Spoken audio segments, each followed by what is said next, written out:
नमस्कार, स्वागत है आप सभी का संसद टीवी पर। दिन भर की तमाम बड़ी और अहम खबरों के साथ आज की खबर में मैं हूं आपके साथ दीक्षा कोहली। अगले आधे घंटे में होंगी देश और दुनिया की तमाम बड़ी खबरें। राज्यों की सुर्खियों और मौसम के हाल पर भी डालेंगे नजर। आइए शुरुआत करते हैं हेडलाइंस के साथ। केंद्र सरकार ने वाइब्रेंट विलेज प्रोग्राम को दी मंजूरी। 4,800 करोड़ रुपए की लागत से देश के सामरिक महत्व के उत्तरी सीमावर्ती इलाकों का होगा विकास। अगले 5 साल में 2 लाख प्राथमिक कृषि सहकारी समितियों का होगा गठन। एरो इंडिया में करीब 80,000 करोड़ रुपए के हुए 266 करार। बेंगलुरु में रक्षा मंत्री का बड़ा ऐलान, कहा घरेलू कंपनियों से खरीद के लिए रक्षा पूंजीगत व्यय का 75% खर्च करेगा भारत। त्रिपुरा में कल होने वाले विधानसभा चुनाव को लेकर सभी तैयारियां पूरी। 3,328 मतदान केंद्रों पर कड़ी सुरक्षा के बीच होगी वोटिंग। मेघालय विधानसभा चुनाव के लिए बीजेपी का संकल्प पत्र जारी। फिजी में विदेश मंत्री ने 12वें विश्व हिंदी सम्मेलन का किया शुभारंभ। तेजी से विकास के साथ सांस्कृतिक पुनर्संतुलन पर दिया जोर, कहा वैश्विक स्तर पर हिंदी के विकास और प्रसार की जरूरत। और आईसीसी रैंकिंग में टीम इंडिया ने रचा इतिहास। क्रिकेट के तीनों फॉर्मेट में भारत बना नंबर 1। नागपुर टेस्ट में बेहतरीन प्रदर्शन के बाद रोहित शर्मा और आर अश्विन की रैंकिंग में सुधार।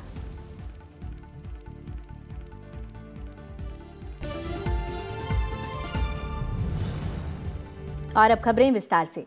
प्रधानमंत्री नरेंद्र मोदी की अध्यक्षता में आज हुई केंद्रीय मंत्रिमंडल की बैठक में कई अहम फैसले लिए गए। इसमें देश के सामरिक महत्व के उत्तरी सीमावर्ती इलाकों के विकास की केंद्र पोषित वाइब्रेंट विलेज प्रोग्राम को मंजूरी प्रदान कर दी है, जिस पर 4,800 करोड़ रुपए के खर्च का प्रावधान किया गया है। वाइब्रेंट विलेज प्रोग्राम को वित्त वर्ष 2022-23 से 2025-26 के दौरान लागू किया जाएगा। 4,800 करोड़ रुपए में 2,500 करोड़ रुपए सड़कों के निर्माण पर खर्च किए जाएंगे। देश की उत्तरी सीमा के सामरिक महत्व को ध्यान में रखते हुए योजना महत्वपूर्ण है। इससे सीमावर्ती गांवों में सुनिश्चित आजीविका मुहैया कराई जा सकेगी, जिससे पलायन रोकने में मदद मिलेगी। इसके साथ ही सीमावर्ती क्षेत्रों की सुरक्षा को भी मजबूती मिलेगी।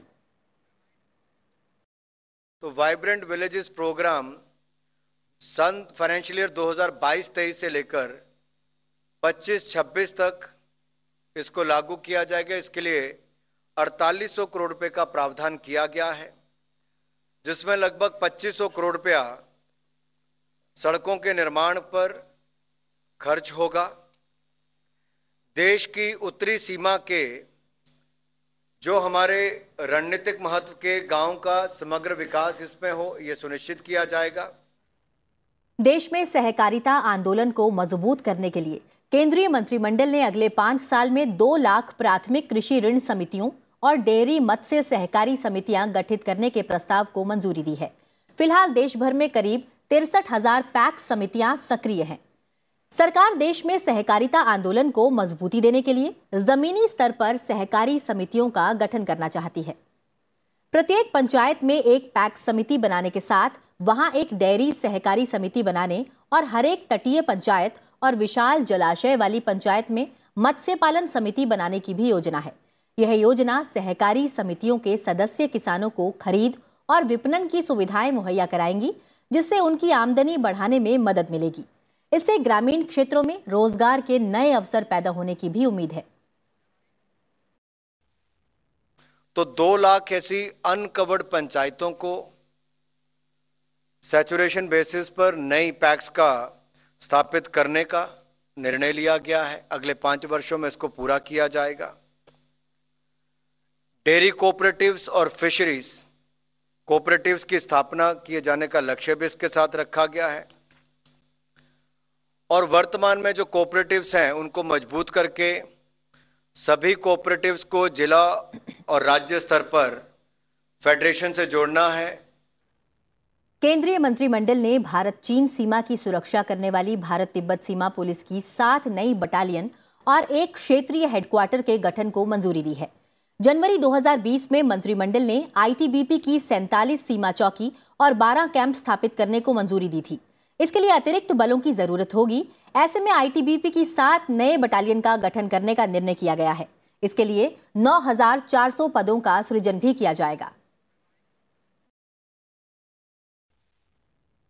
जो जनवरी 2020 में आईटीबीपी के 47 नए बॉर्डर आउटपोस्ट और 12 स्टेजिंग कैंप्स की स्थापना को अनुमोदित किया गया था, उसका काम तेजी से चल रहा है।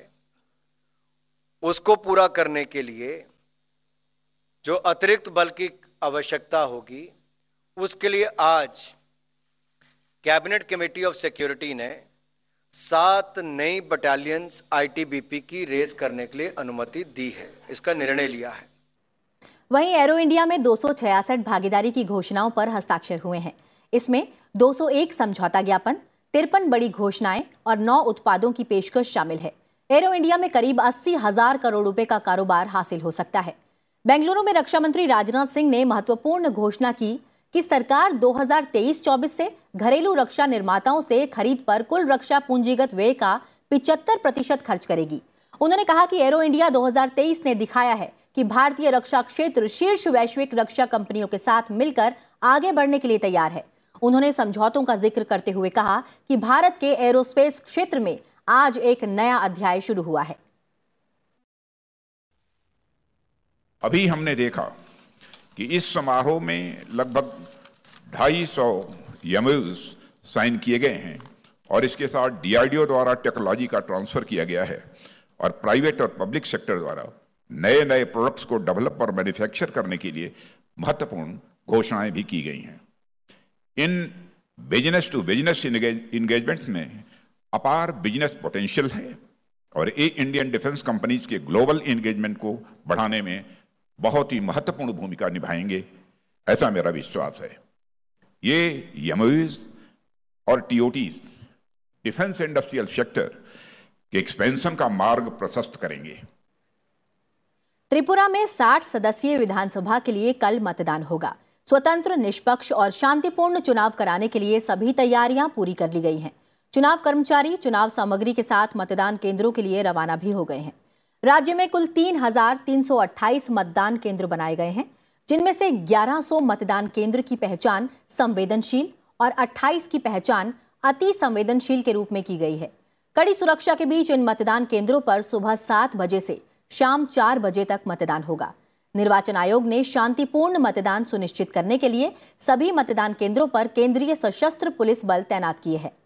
राज्य में सीमा सुरक्षा बल भी भारत बांग्लादेश सीमा पर कड़ी निगरानी रखे हुए है।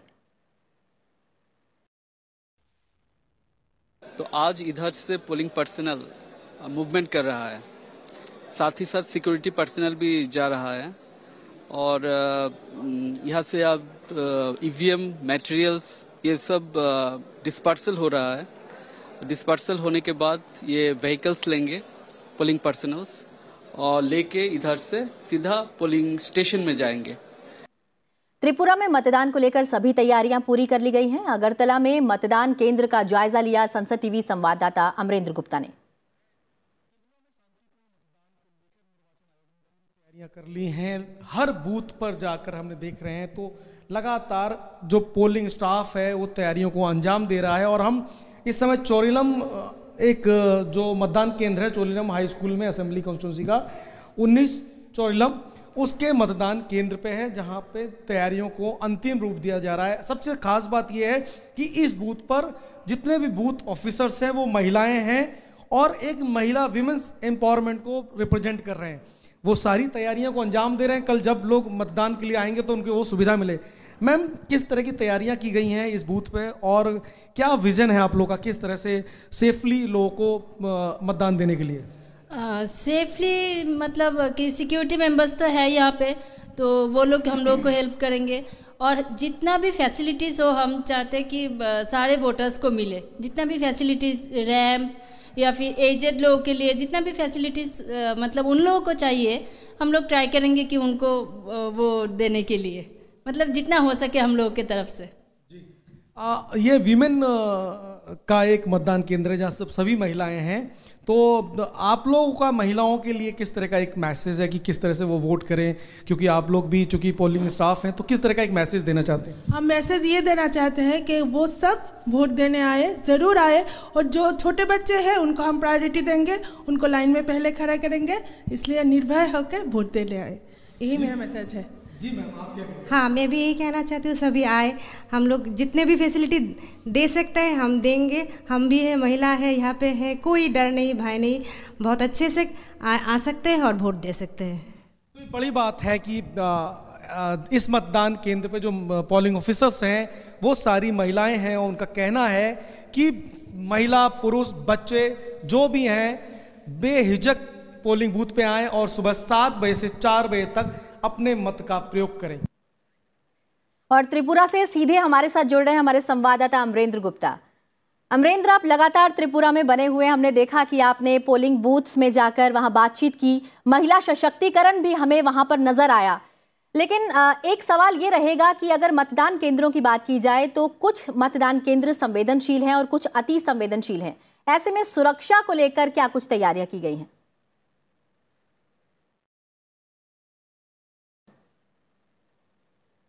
दीक्षा, देखिए 3,327 मतदान केंद्रों पर कल राज्य के 28 लाख मतदाता अपने मत का प्रयोग करेंगे। इसके लिए चुनाव आयोग ने पुख्ता सुरक्षा की व्यवस्था की हुई है। जो राज्य के मुख्य चुनाव अधिकारी हैं गिट्टे किरण कुमार दिनकर राव, उनसे हमने बातचीत की। उनका कहना है कि किसी भी हिंसा से निपटने के लिए वो पूरी तरह से तैयार हैं।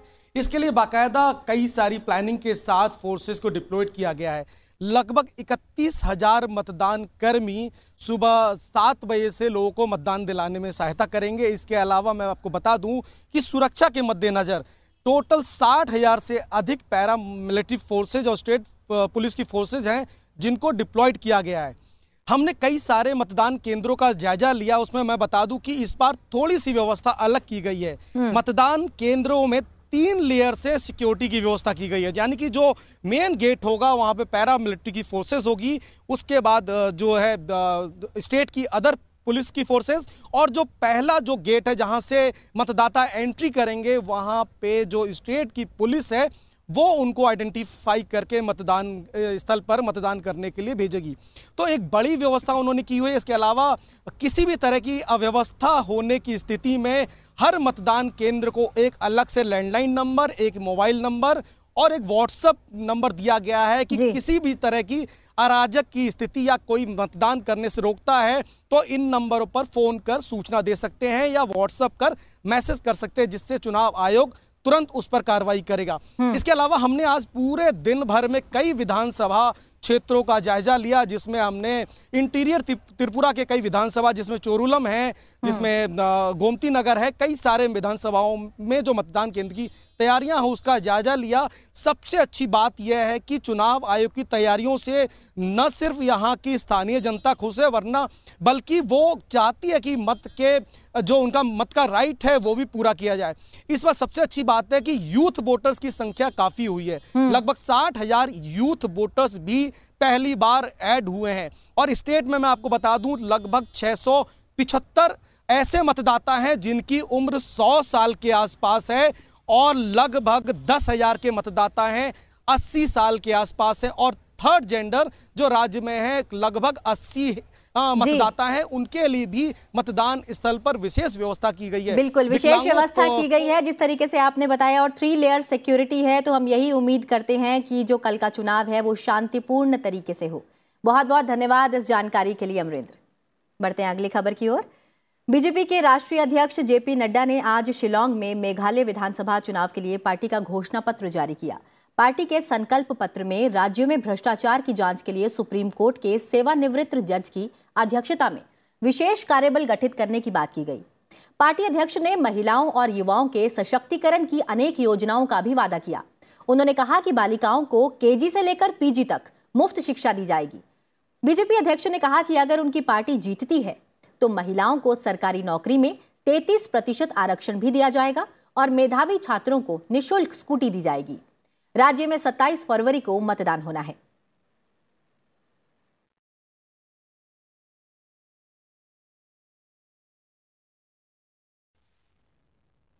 we will be giving a financial assistance of 3,000 rupees per year under Mukhyamantri Landless Farmer Scheme to all landless farmers. As we have decided that for the last mile delivery and to the support of the person who is at the last pedestal as far as the financial part is concerned, so for them we will be giving a support of 3,000 rupees. BBC India के खिलाफ आयकर विभाग का सर्वे operation आज दूसरे दिन भी जारी रहा। आयकर विभाग ने दिल्ली और मुंबई में बीबीसी के कार्यालयों और 2 अन्य संबंधित स्थानों पर सर्वे ऑपरेशन शुरू किया था। अधिकारियों के मुताबिक कुछ कंप्यूटर और मोबाइल फोन के क्लोन बनाए गए हैं। यह सर्वे अंतर्राष्ट्रीय कराधान और बीबीसी की सहायक कंपनियों के ट्रांसफर प्राइसिंग से संबंधित मुद्दों की जांच के लिए किया गया। इस कार्रवाई पर आयकर विभाग की ओर से कोई आधिकारिक बयान जारी नहीं किया गया। इस बीच बीबीसी ने कहा कि वह आयकर अधिकारियों के साथ पूरा सहयोग कर रहा है। उपराष्ट्रपति जगदीप धनखड़ ने आज भारतीय सूचना सेवा के प्रशिक्षु अधिकारियों के साथ संवाद किया। उपराष्ट्रपति ने उनसे लोकतंत्र और राष्ट्रवाद का वास्तविक रक्षक बनने को कहा। उपराष्ट्रपति ने भारतीय सूचना सेवा के प्रशिक्षु अधिकारियों से भारत की उपलब्धियों को उजागर करने को कहा। साथ ही उन्होंने भारत की विकास गाथा को कमजोर करने की कोशिश करने वाले दुष्प्रचार का मुकाबला करने पर भी जोर दिया। उपराष्ट्रपति ने कहा कि दुनिया में भारत को अवसरों और निवेश की भूमि के रूप में जाना जाता है, लेकिन अगर हमारा सूचना तंत्र मजबूत नहीं है तो इस पर प्रतिकूल असर पड़ सकता है। उपराष्ट्रपति ने कहा कि भारत बढ़ रहा है, लेकिन हमारे खिलाफ हो रहे दुष्प्रचार से सतर्क रहने और इससे साहसपूर्वक बेअसर करने की जरूरत है।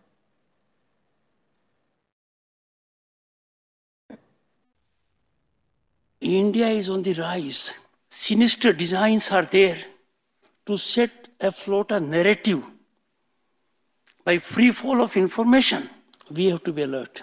This is another way of invasion. We have to boldly neutralize it. We have to instill in us a spirit of nationalism. We cannot allow free fall of doctored narratives to run down our growth story. Lok Sabha अध्यक्ष ओम बिरला ने गुजरात विधानसभा के नवनिर्वाचित सदस्यों के लिए गांधीनगर में 2 दिवसीय प्रबोधन कार्यक्रम की शुरुआत की। इस मौके पर लोकसभा अध्यक्ष ने नियम प्रक्रियाओं को समझकर सदन को सार्थक, सकारात्मक संवाद का केंद्र बनाने पर जोर दिया। उन्होंने कहा कि सदस्यों को अपनी बात तथ्यों के साथ रखनी चाहिए, क्योंकि निराधार आरोपों पर आधारित तर्क लोकतंत्र को कमजोर करते हैं। उन्होंने ये भी कहा कि विपक्ष की भूमिका सकारात्मक, रचनात्मक और शासन में जवाबदेही सुनिश्चित करने वाली होनी चाहिए। लोकसभा अध्यक्ष ने विधानसभाओं में चर्चा के स्तर में गिरावट पर चिंता जताते हुए कहा कि सुनियोजित तरीके से सदन की कार्यवाही में बाधा डालना लोकतंत्र के लिए उचित नहीं है। हम जब नियम प्रक्रियाओं को समझेंगे, यहां की पुरानी डिबेट को देखेंगे, तो हम जब चर्चा संवाद करेंगे, वाद विवाद करेंगे, तो बहुत तर्क से करेंगे। लगातार सदनों के अंदर चर्चा, डिबेट, कानून बनाने में सक्रिय भागीदारी, सदन की गरिमा, मर्यादाओं के गिरती मर्यादाएं, ये हमारे लिए चिंता का विषय रहता है। और अब नजर डालते हैं कुछ और प्रमुख समाचारों पर। राष्ट्रपति मुर्मू ने आज लिथुआनिया, लाओपीडियार, ग्रीस, ग्वाटेमाला और इस्ताविनी के राजदूतों और उच्चायुक्तों के साथ परिचय पत्र स्वीकार किए। राष्ट्रपति भवन में आयोजित एक समारोह में उन्होंने परिचय पत्र स्वीकार किए।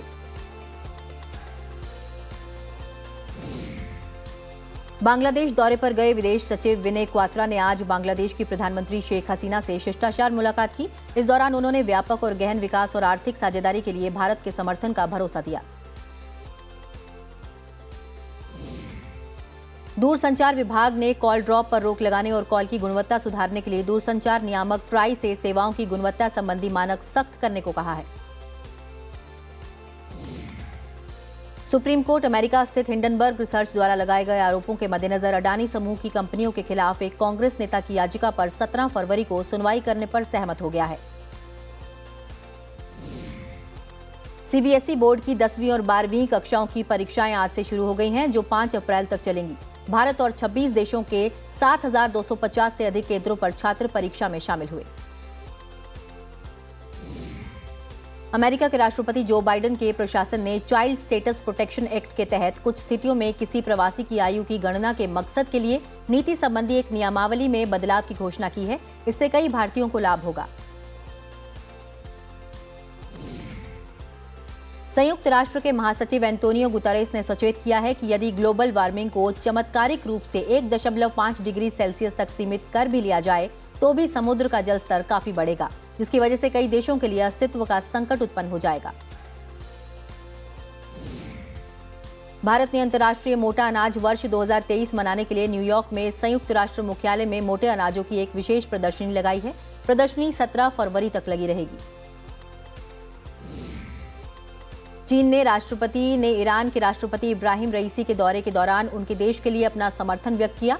ईरान के राष्ट्रपति की यात्रा ऐसे समय में हो रही है जब तेहरान परमाणु हथियारों के विकास को लेकर पश्चिमी देशों के प्रतिबंधों के बीच चीन और रूस के साथ अपने रिश्तों को विस्तार देने का प्रयास कर रहा है।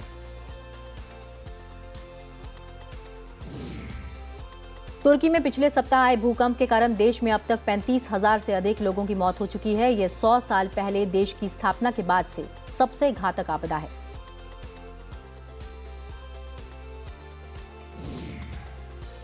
और अब बढ़ते हैं आगे और नजर डालते हैं राज्यों से जुड़ी हुई खबरों पर।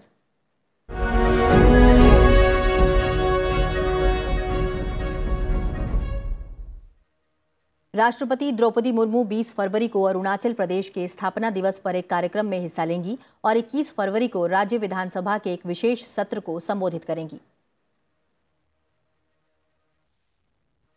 प्रधानमंत्री नरेंद्र मोदी कल दिल्ली के मेजर ध्यानचंद नेशनल स्टेडियम में राष्ट्रीय जनजातीय महोत्सव आदि महोत्सव का उद्घाटन करेंगे।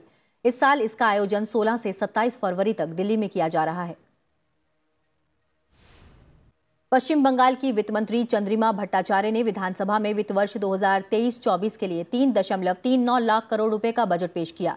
बजट में चाय बागानों पर कृषि आयकर के 2 साल के लिए माफ करने और युवा उद्यमियों को ऋण सुविधा देने का प्रस्ताव रखा गया। उत्तर प्रदेश के रामपुर जिले की स्वार सीट से समाजवादी पार्टी के विधायक अब्दुल्ला आजम को राज्य विधानसभा की सदस्यता से अयोग्य घोषित कर दिया गया है। इसके साथ ही उनकी सीट भी रिक्त हो गई है। न्यायमूर्ति जसवंत सिंह ने त्रिपुरा उच्च न्यायालय के मुख्य न्यायाधीश के रूप में शपथ ली। त्रिपुरा के राज्यपाल सत्यदेव नारायण आर्य ने राजभवन में उन्हें शपथ दिलाई। प्रवर्तन निदेशालय ने केरल के मुख्यमंत्री पिनराई विजयन के पूर्व प्रधान सचिव एम शिवशंकर को लाइफ मिशन परियोजना में विदेशी अंशदान विनियम अधिनियम के तहत उल्लंघन के मामले में हिरासत में लिया है।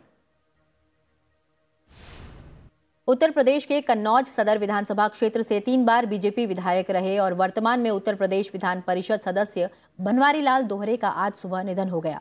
मुख्यमंत्री योगी आदित्यनाथ ने उनके निधन पर शोक जताया है।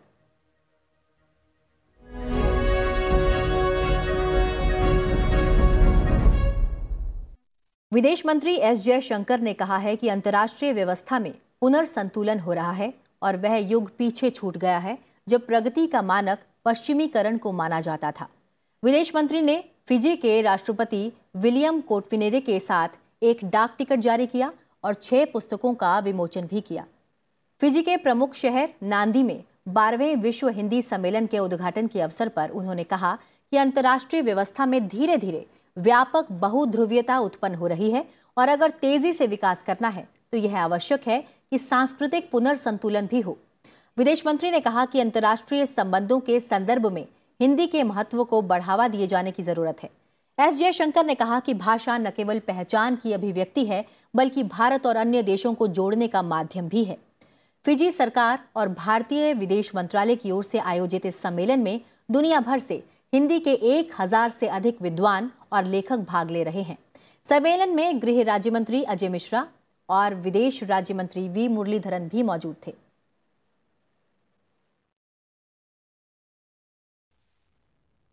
साथियों, हिंदी एक ज्ञान परंपरा है जिसकी अभिव्यक्ति का वैश्विक प्रभाव हमें साफ दिख रहा है। फिर भी मेरा मानना है कि यह एक अवसर भी है जब हम समकालीन युद्ध में अंतर्राष्ट्रीय संबंधों के संदर्भ में हिंदी के महत्व को और भी बढ़ावा देना चाहिए। विदेश मंत्री एस जयशंकर ने बुधवार को फिजी के उप प्रधानमंत्री बिमान प्रसाद से मुलाकात की और द्विपक्षीय संबंधों को और प्रगाढ़ करने के तरीकों पर चर्चा की। एस जयशंकर का स्वागत करते हुए बिमान प्रसाद ने कहा कि उनसे एक बार फिर से मिलकर और विकास सहयोग को मजबूत करने पर चर्चा से उन्हें बेहद खुशी हुई। विदेश मंत्री एस जयशंकर ने फिजी के राष्ट्रपति विलियम काटोनिवेरे से मुलाकात की। दोनों नेताओं ने आपसी संबंधों को मजबूत बनाने के तरीकों पर चर्चा की।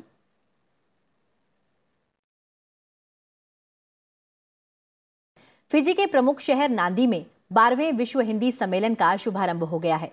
क्या कुछ खास रहा, इसके लिए सीधे चलते हैं नांदी, जहां मौजूद है संसद टीवी संवाददाता प्रीति सिंह। इस बार फिजी में आयोजित किए जा रहे विश्व हिंदी सम्मेलन की थीम पारंपरिक ज्ञान से कृत्रिम मेधा तक है, यानी from traditional knowledge to artificial intelligence. सम्मेलन के दौरान हम देख रहे हैं कि समानांतर सत्रों में कई प्रासंगिक विषय, यानी जो आज के समय के लिहाज से अहम विषय हैं, ऐसे तमाम समानांतर सत्रों पर भी विचार विमर्श हो रहा है। और पहले दिन आज जो सम्मेलन का मूल विषय है, मूल थीम है, उस पर विचार विमर्श किया गया।